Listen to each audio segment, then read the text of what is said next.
Eu espero que você esteja com a gente. Domingo que vem é domingo de Páscoa, a data mais importante do calendário cristão, porque estamos celebrando a ressurreição de Jesus, e eu e você temos muito a celebrar e muito a compreender sobre o que significa a ressurreição de Jesus para a nossa fé, o nosso coração. E no dia 26 e 27 vamos ter uma conferência da nossa visão, visão e poder. Nós vamos estar aqui no sábado, e isso você precisa fazer inscrição para todos os nossos grupos de crescimento, nossas células, líderes, participantes. Mas se você quer estar com a gente, você pode se inscrever no Instagram da igreja, lá no link da bio, tem lá, você pode fazer sua inscrição. E no dia 27, que é o domingo, então nós vamos ter os nossos 2 cultos de celebração. Pastor João Vitor é pastor da Igreja Batista Central de Belo Horizonte, ele vai estar aqui com a gente, um menino muito usado por Deus, uma história lindíssima de transformação. E nós vamos aqui estar celebrando, fechando o nosso mês de aniversário, tá bom? Então eu espero você no próximo domingo, no domingo seguinte, porque é um mês muito especial para nós como comunidade. Agora, quando nós pensamos na fé, quando nós pensamos no cristianismo no mundo, normalmente a gente pensa em 2 grupos de pessoas. Ou seja, se você pensa na revelação de Jesus, que dividiu a história da humanidade entre antes dele e depois dele, a maior mensagem de amor e graça que o mundo recebeu. Quando nós pensamos no que Jesus estabeleceu no seu evangelho, que Jesus revelou para a humanidade, nós normalmente olhamos para a humanidade como 2 grupos de pessoas: aqueles que recebem Jesus como Senhor e Salvador e portanto são salvos por sua graça, e aqueles que ainda não receberam Jesus como Senhor e Salvador e portanto não desfrutam de fato dessa graça salvadora nos seus corações. Então normalmente nós vemos o mundo em 2 grupos: os salvos e os não salvos, os cristãos e os não cristãos. Mas eu queria que você pensasse comigo um pouquinho nessa noite, que nós podemos ver, na verdade, a humanidade em 3 grupos. 3 grupos. Como lembra para a gente o pastor Tim Keller. 3 grupos. O grupo dos morais, o grupo dos imorais e o grupo dos salvos pela graça. Ou seja, nessa divisão nós temos os não salvos divididos em 2 grupos. O grupo dos morais, aqueles que têm muitas virtudes morais, aqueles que têm muitas qualidades, aqueles que fazem boas ações, aqueles que são filantropos ou praticam a filantropia e abençoam pessoas, a sociedade, que têm valores muito rígidos, que têm princípios que norteiam as suas vidas. E nós temos os imorais, aqueles que vivem escravos dos seus desejos, aqueles que vivem a liberdade que chamam de uma liberdade que acabam escravizando, mas a liberdade de serem deuses da sua própria vida e que podem então viver sem princípios morais, podem viver sem princípios éticos, e muitas vezes eles são mal vistos aos olhos da sociedade. 2 grupos. 2 grupos de não salvos. E aí nós temos o terceiro grupo então, que é o grupo das pessoas salvas pela graça, que entenderam que não importa a moralidade ou a imoralidade, o que importa é Cristo na vida, no seu coração, que entenderam que as nossas virtudes, os nossos valores, os nossos princípios morais não salvam a gente, porque não são os nossos méritos que contam, que entenderam que não é a autojustiça, a autorretidão que salva alguém, que não é aquilo que você faz ou deixa de fazer que leva você para o céu, ou para um relacionamento de salvação com Deus, mas somente o próprio Cristo, que entenderam que não é aquilo que nós fazemos, mas é aquilo que Cristo fez, que entenderam que não são os nossos méritos, mas são os méritos de Cristo. Então quando nós olhamos para a Bíblia, nós vemos esses grupos, nós vemos os morais, nós vemos os imorais, e nós vemos aqueles que foram salvos pela graça. Só para dar um exemplo, no Evangelho de João, no capítulo 3, nós temos um religioso, príncipe entre os judeus, conhecedor da lei de Deus como poucos, chamado Nicodemos. E Jesus olha para esse homem cheio de princípios morais e de religiosidade, de religião, e diz assim: você precisa nascer de novo, porque se você não nascer de novo, você não pode ver o reino de Deus, e você não pode entrar no reino de Deus. Já no capítulo 4, o capítulo seguinte do Evangelho de João, nós encontramos a história da mulher samaritana, que tinha 5 maridos e o que ela estava não era dela, não era marido. Uma mulher que poderia ser chamada de imoral, sem princípios rígidos, sem religião. E Jesus olha para ela e diz assim: se você beber da água que eu lhe der, nunca mais você terá sede. Você precisa beber da água da vida. A água da vida é o próprio Cristo. Nós vemos um moral, um religioso, nós vemos uma pessoa imoral. Ambos precisavam fazer parte do terceiro grupo, aqueles que são salvos pela graça. Salvos pela graça. Então, quando nós olhamos o Evangelho, nós vemos muito esse contraste. E eu queria lembrar você uma história, que é a história que está registrada no Evangelho de Lucas, capítulo 15, a história que é mais conhecida como a história do filho pródigo. Você já deve ter ouvido essa história, ou eu quero situar um pouquinho você nessa história, porque nesse capítulo de Lucas 15, Jesus conta 3 parábolas. A parábola da ovelha perdida, a parábola da moeda perdida e a parábola do filho perdido, que é o filho pródigo.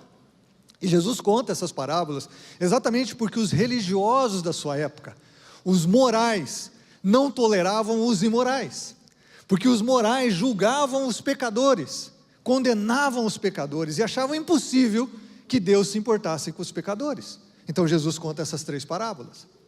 O que é interessante nessa história que Jesus conta, é que ele diz que o filho mais novo, um pai tinha 2 filhos, e o filho mais novo chega para o pai e diz assim: pai, me dá a parte da herança que me cabe, me dá a parte da herança que me cabe, porque eu vou viver minha vida, eu vou seguir o meu caminho, eu vou traçar o meu próprio rumo, eu quero viver longe de você. É isso que o filho estava dizendo.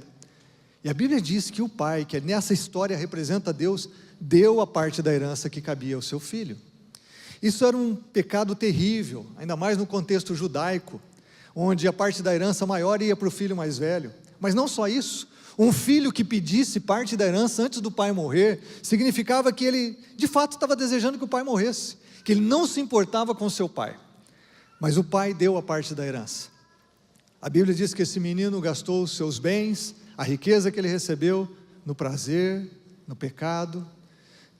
Como eu disse de manhã, ele comprou um jegue do último modelo, 4 patas, direção hidráulica, rebaixado, e foi seguir a vida, seu próprio trajeto, seu próprio caminho, foi fazer sua história.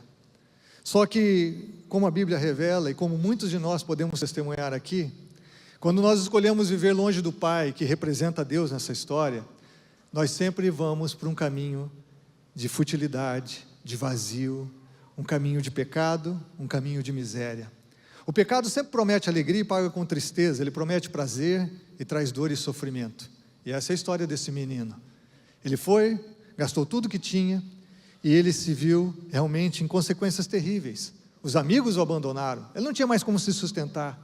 A Bíblia diz que ele começou a desejar comer a comida de porcos, que era uma coisa extremamente terrível para os judeus que estavam ouvindo essa história. Ele foi desejar comer a comida dos porcos, e aí a Bíblia diz que ele caiu em si, ele se lembrou que quantos empregados do pai tinham uma abundância de pão, tinha fartura na sua casa, porque sim, a casa do pai é uma casa de fartura, a casa do pai é uma casa de abundância. Esse menino diz: eu vou voltar para o meu pai, eu vou dizer: pai, eu pequei contra o céu e perante ti, eu não sou digno mais de ser teu filho, mas me faz um dos seus empregados. E a Bíblia diz que ele se colocou no caminho para voltar para a casa do pai. E a partir do verso 20, eu quero ler ali com você o que o texto diz. Diz que a seguir ele se levantou e ele foi para o seu pai, e estando ainda longe, preste atenção nessas palavras, seu pai o viu. O pai viu, porque o pai estava esperando esse filho voltar. O pai o viu e, cheio de compaixão, correu para o seu filho, o abraçou e o beijou. O filho lhe disse: pai. O filho já tinha vindo com a confissão ensaiada e repetiu o que ele tinha pensado antes. Ele diz: pai, eu pequei contra o céu e contra ti, eu não sou mais digno de ser chamado teu filho. Mas o pai disse aos seus servos: depressa, tragam a melhor roupa e vistam nele, coloquem um anel em seu dedo e calçados em seus pés, tragam um novilho gordo e matem-no, vamos fazer uma festa e comemorar, pois este meu filho estava morto e voltou à vida, estava perdido e foi achado. E começaram a festejar. Hoje é um dia de festa aqui na casa do Pai. 1 Timóteo 3,15 diz que a casa do Pai é a igreja, a coluna da verdade. Nós estamos na igreja, a casa do Pai. O que é interessante nessa história é que nós vemos as terríveis consequências do pecado. E como eu disse, muitos de nós aqui poderíamos testemunhar como nós sofremos com o nosso pecado, como nós sofremos por tomar decisões erradas, escolhas que fizemos baseadas nos nossos próprios desejos e não na vontade de Deus. Mas essa história também ilustra a capacidade de Deus o Pai de nos perdoar. Como eu disse, o pecado desse menino era gravíssimo, mas o texto diz aqui que o pai estava esperando esse menino voltar, porque o pai desejava a presença do filho. O pai em nenhum momento deixou de amar o filho. E o que é interessante, isso era impensável no contexto judaico, um pai correr na direção do filho, isso jamais aconteceria. Mas é o que Jesus diz aqui que o Pai Celestial faz. Ele correu na direção do filho, a Bíblia diz aqui que ele o abraçou, beijou o pescoço, abraçou e beijou o seu filho. Ele veio na direção, porque quando eu e você nos colocamos no caminho do Pai, Deus vem na nossa direção, porque o tempo todo Ele está nos esperando, e o tempo todo Ele está trabalhando nas circunstâncias da nossa vida, para que a gente possa realmente sentir a dor do nosso pecado, mas sobretudo, sentir desejo de voltar a um relacionamento com o Pai. O que acontece aqui é uma manifestação extravagante da graça. A graça de Deus é escandalosa, porque Deus não só perdoa esse menino, mas enquanto ele está fazendo a sua confissão, porque sem confissão de pecados e arrependimento não há perdão, então é preciso sim a confissão e o arrependimento, para eu e você recebermos o perdão de Deus, mas quando acontece isso, que eu e você entendemos que não podemos mais ser deuses da nossa própria vida, mas devemos reconhecer Deus como Deus na nossa história, e podemos então nos voltar para Ele, quando nós nos quebrantamos, nós nos arrependemos e confessamos o nosso pecado, o que acontece é que nós somos abraçados sim pelo Pai, e recebemos o seu perdão, mas não só isso, nós recebemos também a identidade de filhos. Olha a graça de Deus, o Pai aqui, o Pai não somente perdoou o filho, o Pai disse, não, você não vai ser meu empregado, você é filho. A Bíblia diz que o pai interrompeu a confissão do filho e chamou os servos, traga lá o bezerro cevado, nós vamos fazer uma festa, porque esse meu filho, ele estava morto nos seus delitos e pecados, conforme Efésios capítulo 2, verso 1, ele estava morto espiritualmente, ele estava completamente perdido, mas agora, ele foi achado, aleluia, agora, ele foi encontrado pela graça, esse meu filho estava morto e reviveu, e ele diz assim, coloquem a melhor roupa nele, coloquem um anel no dedo, o anel significava autoridade, coloquem sandálias nos pés. Os servos não tinham sandálias, os filhos tinham sandálias. Coloca as sandálias nos pés, porque ele é meu filho. Nós vemos aqui a graça de Deus, que é sempre maior que o nosso pecado. O apóstolo Paulo entendeu isso quando escreveu em Romanos capítulo 5, 20, que onde abundou o pecado, superabundou a graça. Porque a graça de Deus é sempre maior que o nosso pecado. O que isso tem a ver comigo, com você que estamos aqui nessa noite, você que está assistindo nesse momento? Tem a ver que eu e você, não importa o nosso passado. Tem a ver comigo, com você, que não importa o que nós fizemos, o que nós vivemos, não importa por onde você foi, não importa que caminhos você trilhou, o perdão de Deus é maior do que o seu pecado, maior do que o meu pecado e de qualquer um de nós. Todos podem encontrar perdão, todos podem encontrar paz com Deus, e quando encontram paz com Deus, desfrutam de paz consigo mesmos e com o seu próximo. A Bíblia diz que aqueles que estão em Cristo Jesus não há condenação alguma, e por isso nós temos paz com Deus. E quando você tem paz com Deus, seu Criador, Deus o Pai, você passa a ter paz na alma, você passa a ter paz dentro de você, e paz com o seu semelhante. A Bíblia diz aqui, irmãos, que há esperança para qualquer pessoa. Não há ninguém que foi tão longe que não possa ser alcançado pelo braço do Pai. Não há alguém que foi tão longe que não possa voltar à casa do Pai, receber perdão e realmente fundamentar a sua identidade no amor do Pai. Agora, essa história não termina aqui, porque é maravilhosa essa história, e Jesus está contando essa história para que os religiosos entendessem como Deus, o Pai, ama o pecador. Jesus já havia dito várias vezes no Evangelho, eu vim para buscar e salvar o que se encontra perdido. Mas a história não termina por aqui, porque esse pai tem um outro filho, e a história segue falando do filho mais velho. O filho mais velho, irmãos, é tão interessante aqui, porque quando o filho mais velho, a partir do verso 25, o texto bíblico diz, que o filho mais velho, enquanto ouviu, quando tudo isso aconteceu, ele estava no campo, e quando ele se aproximou da casa, ouviu a música e a dança, e então chamou um dos seus servos, e perguntou-lhe o que estava acontecendo, e este lhe respondeu, seu irmão voltou, e seu pai matou o novilho, gordo, porque o recebeu de volta são e salvo. E o filho mais velho encheu-se de ira, e não quis entrar. Então seu pai saiu e insistiu com ele. O pai saiu para atender o filho perdido longe da casa. Agora o pai está saindo para atender o filho perdido dentro da casa. O pai saiu para atender um filho imoral. Agora o pai está saindo para atender um filho cheio de moral e cheio de virtudes. Um filho que ficou dentro da casa o tempo todo, um filho que seguia as regras, um filho que seguia a doutrina, um filho que seguia suas crenças, um filho que tinha valores, mas que estava perdido mesmo dentro da casa do pai. O texto diz aqui, que o filho mais velho, encheu-se de ira, o pai saiu, e aí diz aqui o texto, que o filho mais velho, me perdi no texto aqui, está meio pequena a letrinha, irmãos, depois que eu passei dos 25, aconteceu alguma coisa aqui. Verso 29, ele respondeu ao seu pai: olha, todos esses anos eu tenho trabalhado como um escravo ao teu serviço, nunca desobedeci as tuas ordens. Olha que filho maravilhoso, cumpridor de regras, obediente, submisso, mas tu nunca me deste nem um cabrito para o festejar com os meus amigos, mas quando volta para casa esse seu filho que esbanjou os teus bens com as prostitutas, matas um novilho gordo para ele. Matas um novilho gordo para ele. Irmãos, esses são os morais. Você sabia que as pessoas que são morais são mais resistentes ao evangelho do que os imorais? Você sabia que normalmente o evangelho chega primeiro ao coração dos imorais do que aos morais? Que o evangelho chega primeiro ao coração daqueles que estão muito longe de Jesus do que aqueles que estão perto normalmente? O evangelho chega àqueles que estão nas esquinas da vida, nas bocas de fumo, nas praças vendendo o seu corpo, na desonestidade, na miséria, e muitas vezes não chega para aqueles que estão dentro da casa do Pai, não chega para aqueles que estão dentro das igrejas, que ouvem o evangelho todo domingo. É tão interessante isso, porque esse menino estava dentro da casa do Pai, mas não conhecia o Pai. Tanto o filho mais novo como o mais velho estavam se importando com uma coisa só: o dinheiro do Pai, os recursos do pai. Eles não se importavam com o pai. E esse menino aqui obedecia tudo, era submisso, trabalhava, mas ele não conhecia o coração do pai, ele não conhecia o amor do pai. Tanto que ele diz assim: eu trabalho para ti como um escravo.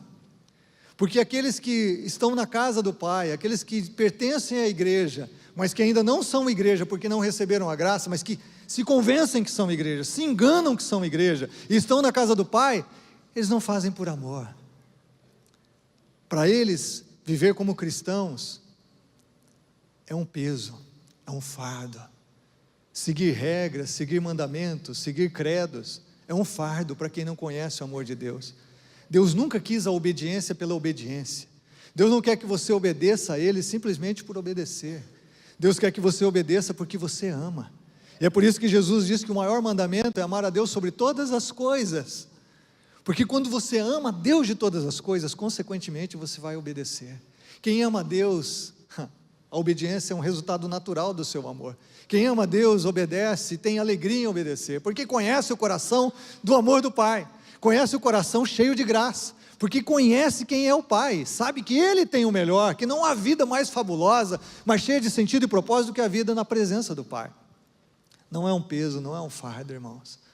Quando nós estamos celebrando aqui 40 anos de história de uma igreja local, não é a instituição, não é o prédio, são as pessoas.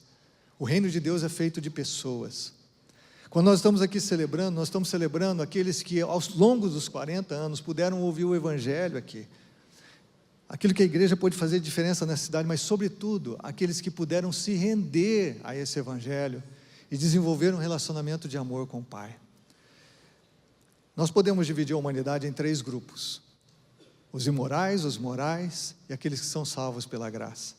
É interessante que nessa história o pai responde assim: filho, tudo que eu tenho é teu. A mesma forma que o filho mais novo viu a abundância do pai, ele está repetindo a abundância para o filho mais velho: tudo que eu tenho é teu. Ou seja, os benefícios, os privilégios da fidelidade, da honra ao pai, a honra a Deus, estão ali disponíveis. E é interessante que Jesus deixa em aberto essa história, porque há esperança para qualquer pessoa. Há esperança para aqueles que se sentem morais, se sentem de bons valores, que confiam em si mesmos. Há esperança também para esses. Há esperança para esses que estão perdidos dentro da igreja. Há esperanças para esses que perderam o fogo do primeiro amor, que perderam a alegria da salvação. Como diz o Salmo 16, na presença de Deus há delícias perpetuamente. Há esperança para cada pessoa. É por isso que essa história está registrada aqui. Cada um de nós, há esperança para cada um de nós. Agora a grande questão que eu e você precisamos responder é: em qual grupo nós pertencemos? Talvez alguns de nós aqui, eu posso dizer isso com toda certeza, alguns de nós aqui somos imorais. Somos. Estamos entregues aos vícios, vivemos na mentira, na hipocrisia, somos escravos do nosso orgulho, do nosso egoísmo, somos imorais, somos devassos, alguns estão afundados na pornografia ou num relacionamento ilícito, alguns de nós somos imorais, outros aqui são morais.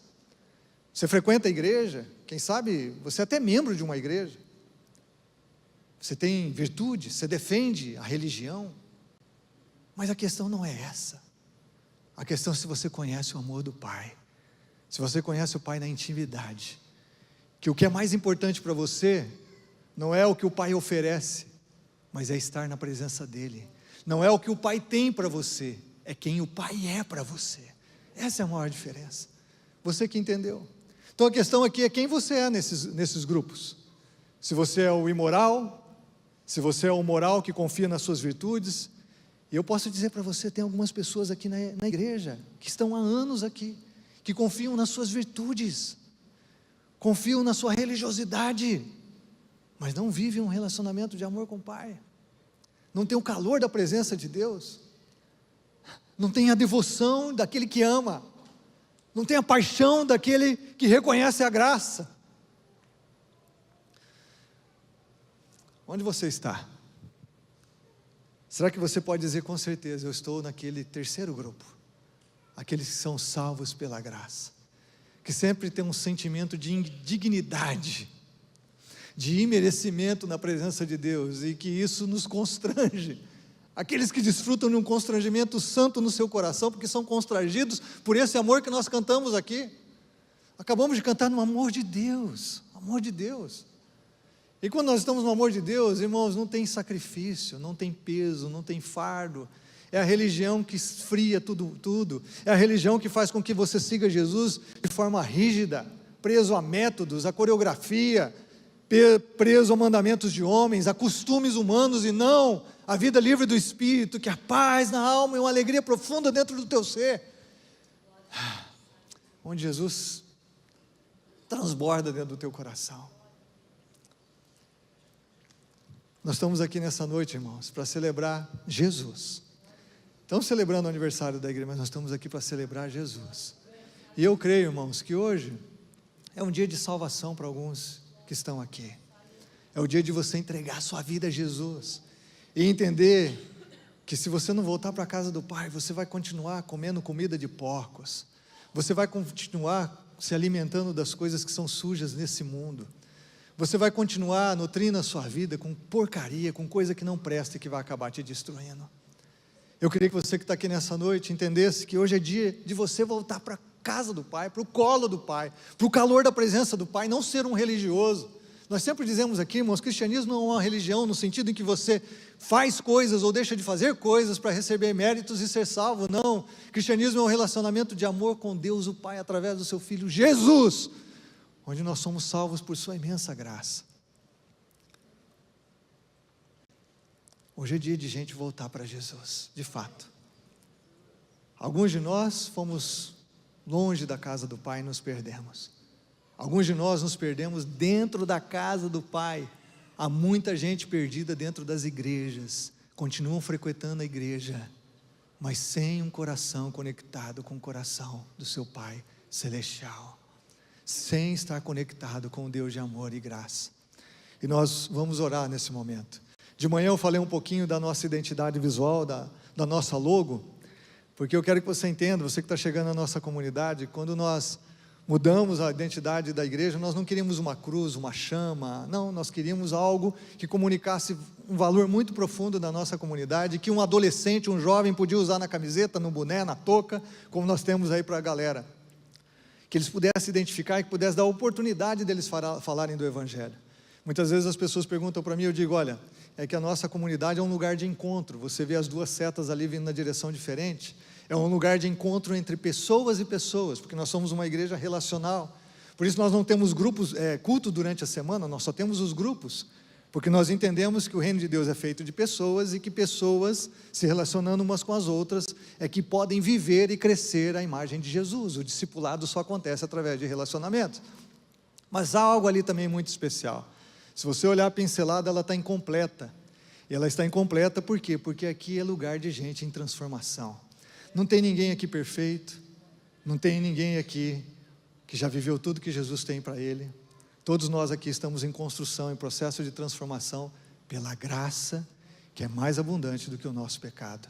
Isso não significa que vivemos no pecado, não, mas significa que nós estamos crescendo na graça, crescendo, conforme Pedro diz em 2 Pedro 3,18, crescendo na graça e conhecimento de Jesus, que nós estamos aqui para viver no amor do Pai, e que à medida que vivemos em amor com o Pai, nós somos transformados à sua imagem. Como eu disse no vídeo, o propósito de Deus é que sejamos uma família de muitos filhos semelhantes a Jesus. Ele é nosso referencial, Ele é nosso Senhor e Salvador, que vivem em comunhão plena com o Pai e uns com os outros.